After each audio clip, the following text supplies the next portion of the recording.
നമ്മുടെയൊക്കെ നാട്ടിൽ കുരങ്ങന്മാരുടെ ശല്യം കൂടിക്കൊണ്ടിരിക്കുകയാണ്. ഈ കുരങ്ങന്മാരെ പിടിക്കാനുള്ള വിദ്യ നൂറ്റാണ്ടുകൾക്ക് മുൻപ് ആഫ്രിക്കയിലെ ഗോത്രവർഗ്ഗക്കാർ പരിശീലിച്ചു വന്നിരുന്നു. അവർ കഴുത്തിടുങ്ങിയ പാത്രത്തിൽ ഗോളാകൃതിയിലുള്ള ഒരു ശർക്കര നിക്ഷേപിക്കുമായിരുന്നു. ഈ കുടത്തിനു ചുറ്റും കുറേ ശർക്കരയുടെ കഷ്ണങ്ങളും ചിതറിച്ചിടുമായിരുന്നു. കുരങ്ങൻ അടുത്ത് വന്ന് ഈ ശർക്കരയുടെ കഷ്ണങ്ങളൊക്കെ പതുക്കെ തിന്നും. പിന്നെ ആ കുടത്തിലേക്കൊന്ന് ഏറുകണിട്ട് നോക്കും. നല്ല മിന്നിത്തിളങ്ങുന്ന ശർക്കര, ഗോളാകൃതിയിലുള്ള ശർക്കര കാണുവാൻ സാധിക്കുന്നു. അവൻ പൂർവാധിക ശക്തിയോടുകൂടെ ആ കുടത്തിലേക്ക് കൈയിട്ട് ആ ഗോളാകൃതിയിലുള്ള ശർക്കര എടുക്കുവാനുള്ള ശ്രമമാണ്. കുറേ നേരങ്ങൾക്ക് ശേഷം ആ കൈ വലിച്ചെടുത്ത് നക്കി നോക്കുന്നു.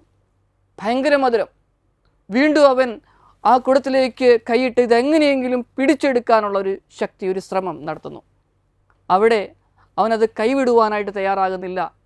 ആ മൽപ്പിടുത്തത്തിൽ ഈ ഗോത്രവർഗ്ഗക്കാർ വന്ന് ഈ കുരങ്ങനെ ബന്ധിക്കുന്നു, ഉപ്പ് തീറ്റിക്കുന്നു. അങ്ങനെ ഈ കുരങ്ങൻ വെള്ളമുള്ള സ്ഥലത്തേക്ക് ദാഹിച്ചു ഓടുകയാണ്. ഈ ഗോത്രവർഗ്ഗക്കാരും ആ കുരങ്ങിന് പുറകെ ഓടി അങ്ങനെ വെള്ളം സംഭരിക്കുന്ന ഒരു ചിത്രം ഇതൊരു യാത്രാ വിവരണത്തിൽ പ്രതിപാദിച്ചിരിക്കുന്നതാണ്. സ്നേഹമുള്ളവരെ, ഒരുപക്ഷേ ഈ കുരങ്ങിന് വേണമെങ്കിൽ ഒരു കാര്യം ചെയ്യാമായിരുന്നു. അതങ്ങ് ഉപേക്ഷിച്ചു പോയായിരുന്നെങ്കിൽ ഇവരുടെ അടിമ ആകേണ്ടി വരില്ലായിരുന്നു.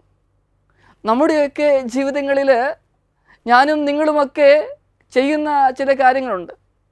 ചിലതൊക്കെ ഉപേക്ഷിക്കണമെന്ന ആഗ്രഹമുണ്ട്. നൈമിഷിക സുഖങ്ങളാണെന്ന് നമുക്കറിയാം, പക്ഷേ സാധിക്കുന്നില്ല. പ്രിയപ്പെട്ടവരെ, പൗലോസ്ലീഹ പറയുന്നത് പോലെ ഇച്ഛിക്കുന്ന നന്മയല്ല, ഇച്ഛിക്കാത്ത തിന്മയാണ് പലപ്പോഴും ചെയ്യുന്നത്. തിന്മയുടെ ഒരു ആധിപത്യം നമ്മുടെയൊക്കെ ജീവിതത്തിലുണ്ട്. പ്രിയപ്പെട്ടവരെ, നമുക്ക് നമ്മുടെ തന്നെ നിയന്ത്രണം നഷ്ടമാകുന്നു എന്നുള്ളതാണ് ഈ ലോക ദുഃഖങ്ങളിൽ വെച്ച് ഏറ്റവും വലിയ ദുഃഖം. സ്നേഹമുള്ളവരെ, നഷ്ടപ്പെട്ടു പോയ നിയന്ത്രണം ഒന്ന് വീണ്ടെടുക്കണ്ടേ? ഈ ദിനങ്ങൾ അതിനുള്ള ദിനങ്ങളാ പ്രിയപ്പെട്ടവരെ. നമുക്കൊരുങ്ങാം.